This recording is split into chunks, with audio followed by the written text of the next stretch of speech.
Hello everyone, welcome to the channel the learning phase. तो friends, आज का हमारा जो वीडियो है वो साउंड पे है, यानी ध्वनि पे। ठीक है, तो इसके पहले हमने साइंस का जो है काफ़ी सारा टॉपिक जो है कवर कर लिया था। तो अगर आपने वो सारे वीडियो नहीं देखे तो प्लीज़ जाके जो है डिस्क्रिप्शन में मैं लिंक दे दूँगी। ठीक है, तो आप वहाँ से जाके जो है वीडियो को देख सकते हैं। तो आज का हमारा ये वीडियो है साउंड यानी ध्वनि पे। तो चलिए हम अपना आज का वीडियो स्टार्ट करते हैं। तो सबसे पहले हम यहाँ पे देख लेते हैं कि ध्वनि क्या है। ठीक है, यानी ध्वनि क्या है, हम कैसे इसको समझेंगे। तो जो भी हम बोलते हैं या जिस भी चीज़ से, जिस भी वस्तु से आवाज़ निकल कर, एक साउंड प्रोड्यूस होता है, एक आवाज़ निकल कर आता है, वो हमारा ध्वनि होता है। जैसे यहाँ पे हम देख लेते हैं कि जैसे यहाँ पे देख लेते हैं कि साउंड ऑफ पीपल स्पीकिंग। ठीक है, यानी बोलने वाले लोगों की आवाज़। जैसे अगर हम बोलते तो एक आवाज़ निकलती है। Sound of car and scooter, या भी मतलब कोई भी जो है गाड़ी हो, ठीक है, स्कूटर हो, कार हो, ठीक है, तो उन सबसे जो आवाज़ें निकल के आती हैं वो सारी क्या है, ध्वनि है। साउंड ऑफ म्यूजिक इंस्ट्रूमेंट्स, ठीक है, जितने भी इंस्ट्रूमेंट्स हैं जो है एक ध्वनि, एक साउंड निकल के आती है, वो सारे क्या होते हैं, ध्वनि है। और ये ध्वनि क्यों निकल के आते हैं, ठीक है, तो ये यहाँ पे हम देख लेते हैं कि ध्वनि जो है एक प्रकार की तरंग है। ठीक है, एक प्रकार की वेव है जो वस्तुओं के कंपन होने से उत्पन्न होती है। ठीक है, जब वस्तुओं में कंपन होने लगता है, जब भी उसमें कंपन होने लगता है तो ये जो है एक वेव की तरह जो है ये प्रोड्यूस होता है। तो इसी को हम क्या बोलते हैं, ध्वनि। इसका एक नाम दिया गया है, इसको हम बोलते हैं ध्वनि यानी साउंड। ठीक है, यानी यह एक, समझ लीजिए कि यह एक प्रकार का क्या होता है, कंपन से उत्पन्न होने वाला, ठीक है, तरंग है। ठीक है, एक वेव है जो कि कंपन से उत्पन्न होता है। चलिए नेक्स्ट हम देख लेते हैं।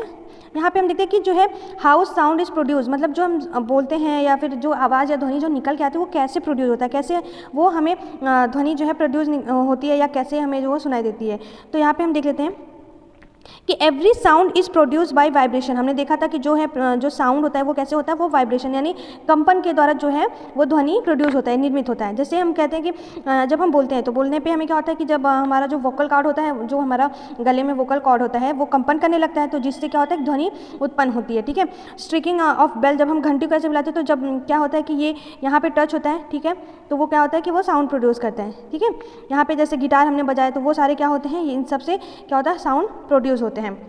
तो साउंड प्रोड्यूस बाय ह्यूमन में देखते हैं कि sound is produce by voice box और लैरिंक्स, यानी टू वोकल कॉर्ड्स वर्क तंतु are stretch across the voice box और लैरिंक्स। यानी जब भी हम क्या होता है कि यहाँ पे जो वोकल कॉर्ड होता है वो जब स्ट्रेच होता है, ठीक है, यहाँ पे हमारे गले में, ठीक है, यहाँ पे हमारे जो गला होता है हमारा, तो यहाँ पे दो ऐसे वोकल कॉर्ड्स होते हैं। जब ये ऐसे स्ट्रेच होते हैं, ठीक है, जब हम बोलते हैं तो ये क्या होते हैं, ये ऐसे पीछे की तरफ स्ट्रेच होते हैं, तो जिससे क्या होता है, ये हमारा क्या होता है, साउंड प्रोड्यूस होता है।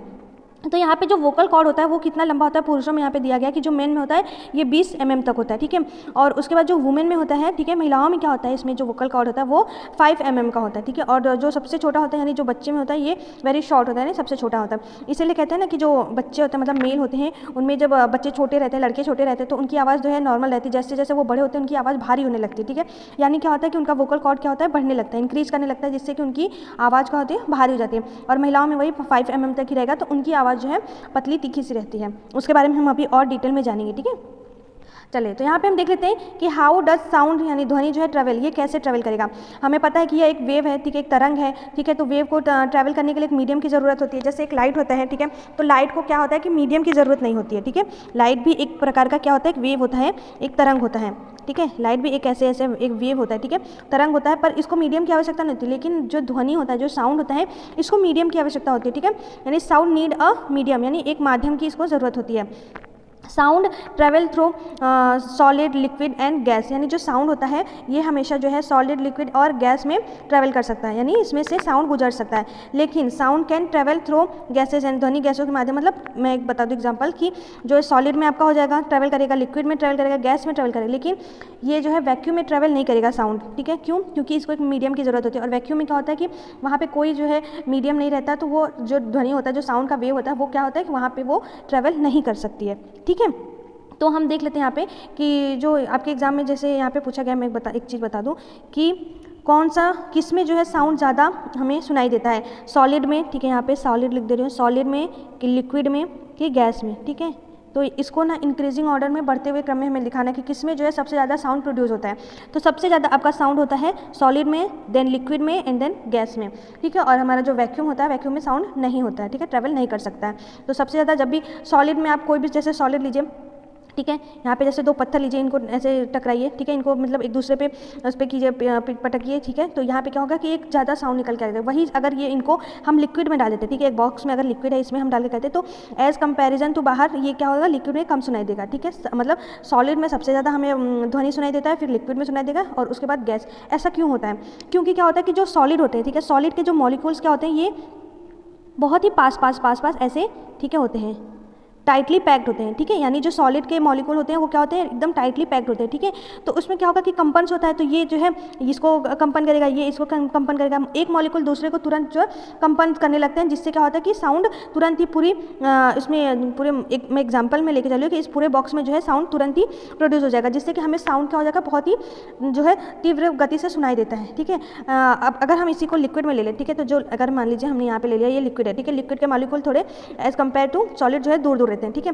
तो इसमें क्या होगा कि इसमें जो है क्या होता है कि मॉलिक्यूल जब वाइब्रेशन के थ्रू हमें क्या होता है कि जब कंपन करने लगते हैं, वाइब्रेट करने लगते हैं वाइब्रेशन में, ठीक है, तो हमें वो ध्वनि जो है सुनाई देती है। तो इसमें जो है सॉलिड में क्या था, टाइटली पैक्ड है, ठीक है, उसको वो इसमें जो है जो लिक्विड होता है इसमें जो है एज कंपेरिजन टू सॉलिड इसमें क्या होगा, लूजली पैक्ड होते हैं, ठीक है। इसमें सॉलिड के कंपेरिजन इसमें क्या होता है, जो मॉलिक्यूल्स होते हैं, ठीक है, वो दूर दूर होते हैं, तो इनको जो है काम करने में थोड़ा सा टाइम लगेगा। तो क्या होता है कि सॉलिड के कंपेयर ये थोड़ा इसमें जो ध्वनि होती है इसमें कम सुनाई देती है। फिर अगर हम इसी में गैस की बात कर लेते हैं, तो गैस के मॉलिक्यूल जो है काफ़ी दूर दूर होते हैं, ठीक है, काफ़ी दूर दूर होते हैं। तो हम इससे अंदाज़ा लगा ही सकते हैं कि जो गैस में होते हैं वो गैस में काफ़ी दूर तक मतलब बहुत ही लूजली पैक्ड होते हैं इनके मॉलिक्यूल्स, ठीक है। तो इनको काम करने में काफ़ी टाइम लग जाएगा, ठीक है, कंपन करने में, एक दूसरे को पहुंचाने में बहुत टाइम लग जाएगा। तो इसीलिए क्या होता है कि जब गैस में होता है वो साउंड हमें जो है कम सुनाई देता है, ठीक है। तो आई होप आपको चीज़ें समझ में आ गई होंगी। नेक्स्ट हम देख लेते हैं यहाँ पे कि ध्वनि को एक जगह से दूसरी जगह तक जाने के लिए हमें माध्यम की ज़रूरत होती है, ठीक है। जैसे हमने देखा था कि हमें मीडियम की आवश्यकता होती है, बिना मीडियम के जो है साउंड कभी भी ट्रेवल नहीं कर सकता। ध्वनि ठोस, द्रव और गैस के माध्यम से ही सफ़र करती है, ठीक है। चलिए यहाँ पे देखते हैं एम्पलीट्यूड के बारे में। हमने साउंड के बारे में देख लिया कि साउंड कैसे प्रोड्यूस होता है, साउंड क्या है, ठीक है, साउंड कहाँ जो है इसको ट्रैवल करने के लिए कौन सा मीडियम चाहिए रहता है, किस किस में साउंड जो है काफ़ी तीव्र गति से ट्रैवल करता है, किस में नहीं करता है, ये सारी चीज़ें हमने देख ली है। अब हम देख लेते हैं एम्पलीट्यूड के बारे में, ठीक है, एम्पलीट्यूड यानी आयाम के बारे में, ठीक है। तो इसमें क्या होता है, एम्पलीट्यूड आयाम मैंने और मतलब हम और आगे देखेंगे। फिर टाइम पीरियड एंड फ्रीक्वेंसी जो कि आवृत्ति जिसको बोलते हैं वाइब्रेशन। तो सबसे पहले हम फ्रीक्वेंसी देखते हैं, ठीक है। फ्रीक्वेंसी में क्या होता है, फ्रीक्वेंसी को आवृत्ति बोलते हैं, ठीक है, हिंदी में, कि number of oscillation in unit time is called frequency of oscillation. यानी जो क्या होता है कि जो number of oscillation in unit time, एक यूनिट टाइम में जितने ऑसिलेशन कंप्लीट करता है वही उसका क्या कहलाता है, फ्रीक्वेंसी कहलाता है। जैसे यहाँ पे हमने ले लिया, यहाँ पे ये होता है ना, ऐसे आपका ग्राफ होता है, ठीक है। तो ये एक यूनिट टाइम में, पर यूनिट टाइम में ये जितने ऑसिलेशन कंप्लीट करेगा, ठीक है, जितने ऑसिलेशन एक यूनिट टाइम में कंप्लीट करेगा, यही इसका क्या होता है, फ्रीक्वेंसी होता है। और इसका यूनिट क्या होता है, इसका यूनिट होता है हर्ट्ज, ठीक है, हर्ट्ज होता है। When an object is vibrating, example में जैसे बताया गया है कि कोई ऑब्जेक्ट है वो वाइब्रेट कर रहा है 1 टाइम इन अ सेकेंड, ठीक है, ठीक है। तो यहाँ पे हमने ले लिया कि 1 सेकेंड में जो है ये इतना वाइब्रेट कर रहा है, ठीक है, ना वाइब्रेट, तो इसकी फ्रीक्वेंसी क्या हो जाएगी, 1 हर्ट्ज हो जाएगी। समझ में आया आपको कि जब एक टाइम, ठीक है, एक इन अ सेकेंड, 1 सेकेंड में जो है एक टाइम आपका कंप्लीट करेगा, ठीक है, तो उसकी फ्रीक्वेंसी क्या हो जाएगी, 1 हर्ट्ज हो जाएगी। और अगर वही हम कह लें कि दो टाइम जो है 1 सेकेंड में जो है 2 टाइम कर लेगा, ठीक है, 2 टाइम कर लेगा, तो इसकी फ्रीक्वेंसी क्या हो जाएगी, 2 हर्ट्ज हो जाएगी, ठीक है। तो ऐसे इसकी फ्रीक्वेंसी होती है। जैसे यहाँ पे एग्जांपल में दिया, if 20 oscillation are produce in a second then frequency is 20 hertz या 20 हर्ट्ज, ठीक है, कि 20 ऑसिलेशन आप प्रोड्यूस करता है, 20 ऑसिलेशन, ठीक है, एक ऑसिलेशन 20, 2, 3 ऐसे करके 20 ऑसिलेशन जो प्रोड्यूस करता है in a second, then frequency is 20 hertz, ठीक है। आवृत्ति ध्वनि की तीक्ष्णता को भी कहा जाता है, मतलब जिसे पिच भी कहते हैं, निर्धारित करती है। फ्रीक्वेंसी क्या होती है कि आपके एग्जाम में पूछा गया, सीटेट में काफ़ी बार पूछा गया है कि ये क्या करती है, श्रिलनेस ऑफ साउंड को क्या करती है, बनाती है, यानी जो इसकी जो इसको पिच भी कहते हैं हम, ठीक है। तो जो जैसे आपने देखा होगा कि जो फीमेल होती है उनकी आवाज़ जो पतली होती है, ठीक है, जो मेल होता है उनके कंपैरिजन में फीमेल की आवाज़ क्या होती है, बहुत ही पतली होती है, बहुत ही तीखी होती है। वो किस लिए होती है, फ्रीक्वेंसी के लिए, ठीक है, क्योंकि उनकी फ्रीक्वेंसी क्या होती है, उनकी फ्रीक्वेंसी पे डिपेंड करता है, उनकी फ्रीक्वेंसी कम होगी ज़्यादा होगी, उस हिसाब से उनकी क्या होती है, श्रिलनेस उनकी कम या ज़्यादा होती है, यानी तीक्ष्णता उनकी निर्धारित करती है किस पे, फ्रीक्वेंसी पे, ठीक है, जिससे हम क्या कहते हैं, पिच भी कहते हैं। चलिए यहाँ पे हम एम्पलीट्यूड देख लेते हैं कि एम्पलीट्यूड क्या होता है। जैसे हमने फ्रीक्वेंसी देखा कि इन 1 टाइम में जितने सेकंड वो ऑसिलेशन करेगी वो उसका क्या हो जाएगा, फ्रीक्वेंसी हो जाता है।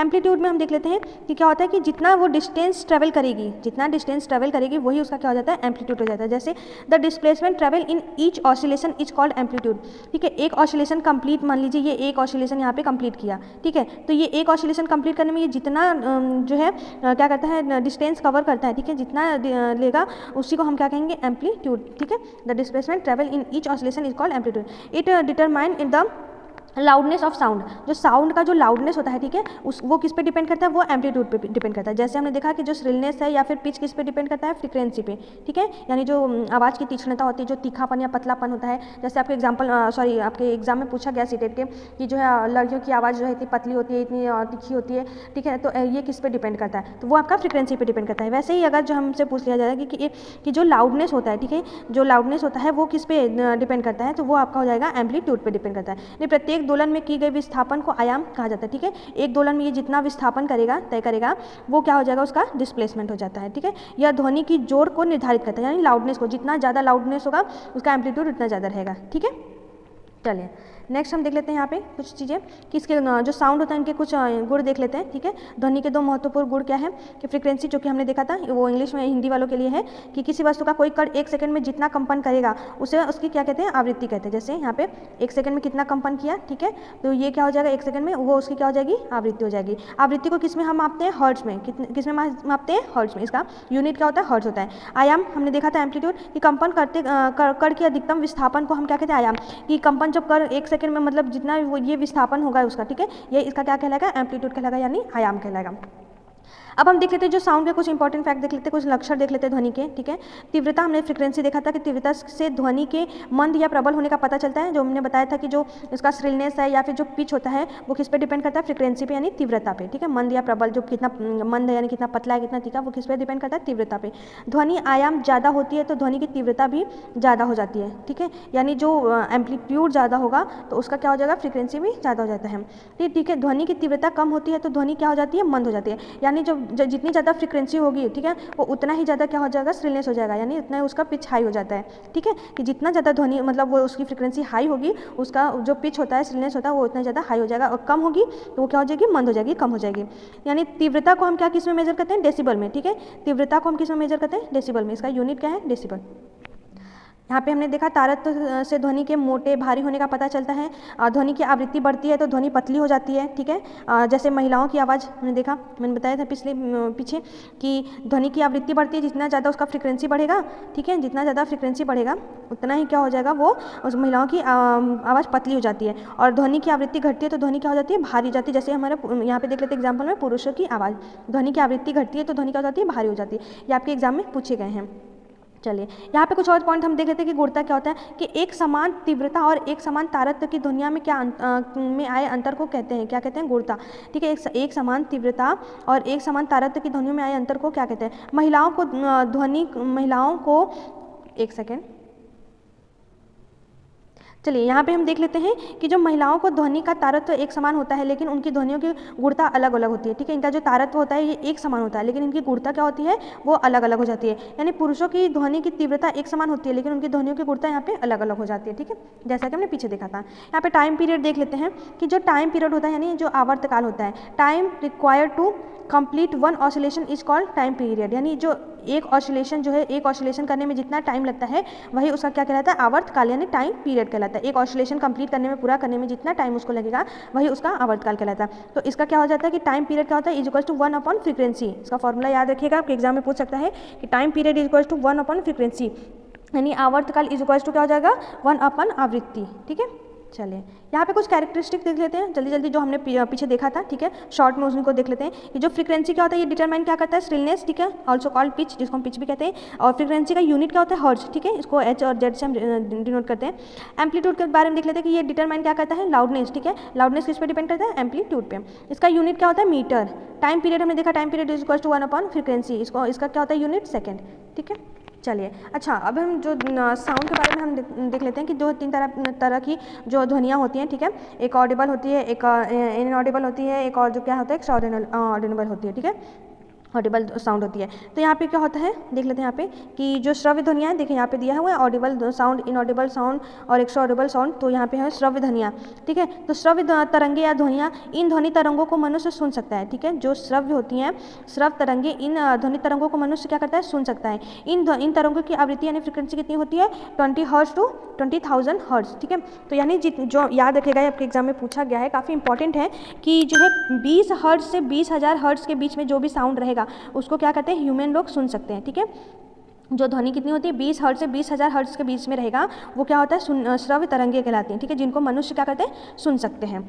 यहाँ पे अवश्रव्य तरंगे, इन ध्वनि तरंगों को मनुष्य नहीं सुन सकता, ठीक है, नहीं सुन सकता। गाय, हाथी, गैंडा आदि जानवर इन तरंगों को सुन सकते हैं। इन तरंगों की आवृत्ति कितनी होती है 20 हर्ट्ज से कम होती है, यानी जो हमने क्या देखा कि 20 हर्ट्ज से 20,000 हर्ट्ज तक के बीच में जो रहेगी वो क्या होता है सुनने, मनुष्य उन सबको सुन सकता है, ठीक है। और जब 20 हर्ट्ज से कम हो जाती हैं वो अवश्रव्य तरंगे होती है, जिनको मनुष्य नहीं सुन सकता। उनको कौन सुन सकते हैं? गाय, हाथी, गैंडा आदि जानवर क्या करते हैं, इनको सुन सकते हैं। और एक होता है हमारा क्या होता है पराश्रव्य तरंगे, ठीक है।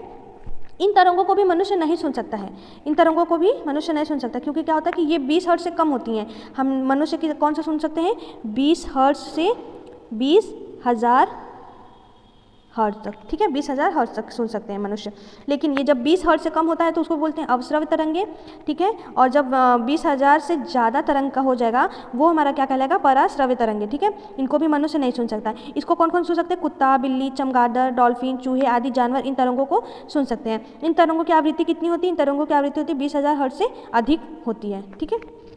चलिए यहाँ पे देख लेते हैं कि जो कंपन का आयाम क्या होता है, जो दोलन गति किसी वस्तु को बार बार इधर उधर गति करना कंपन कहलाता है। जैसे हम ऐसे ऐसे ऐसे ऐसे यहाँ पे जो मूव करता है ये क्या कहलाता है? कंपन गति कहलाता है। आवृत्ति में देखा प्रति सेकंड होने वाले दोलनों की संख्या को क्या कहते हैं? आवृत्ति कहते हैं। देखा एक सेकंड प्रति सेकंड में जितने दोलन करता है वही क्या कहलाता है? इसका फ्रिक्वेंसी, इसको हम हर्ट्ज में देखते हैं, ठीक है। तो ये रहा आज के आपका साउंड, ठीक है। साउंड के बारे में आज का ये वीडियो हम एक बार फिर से देख लेते हैं क्या क्या हमने देखा है। यहाँ पे सबसे पहले हमने देखा ध्वनि, ठीक है, क्या होता है इसके बारे में, फिर कैसे उत्पन्न होता है इनको देखा, ठीक है, कैसे ये प्रोड्यूस होता है हमने साउंड को वो देख लिया। उसके बाद ह्यूमंस में क्या होता है, वोकल कॉर्ड क्या होता है, मेल में फीमेल में कितना होता है। और उसके बाद देख लेते हैं कि साउंड जो है कैसे ट्रैवल करता है, इसको मीडियम की ज़रूरत होती है, किसमें ज़्यादा ट्रैवल करता है, ठीक है। फिर हमने ये सब देखा, एम्पलीट्यूड देखा, फ्रीक्वेंसी देखा, ठीक है। और उसके बाद हमने जो है यही हिंदी में था, ठीक है, इनके बारे में कुछ पॉइंट देखे जो कि काफ़ी इंपॉर्टेंट है। देन टाइम पीरियड हम लोग ने देख लिया। और उसके बाद जो है हमने वही देखा क्या है हर्ट्ज है और इसका यूनिट वगैरह।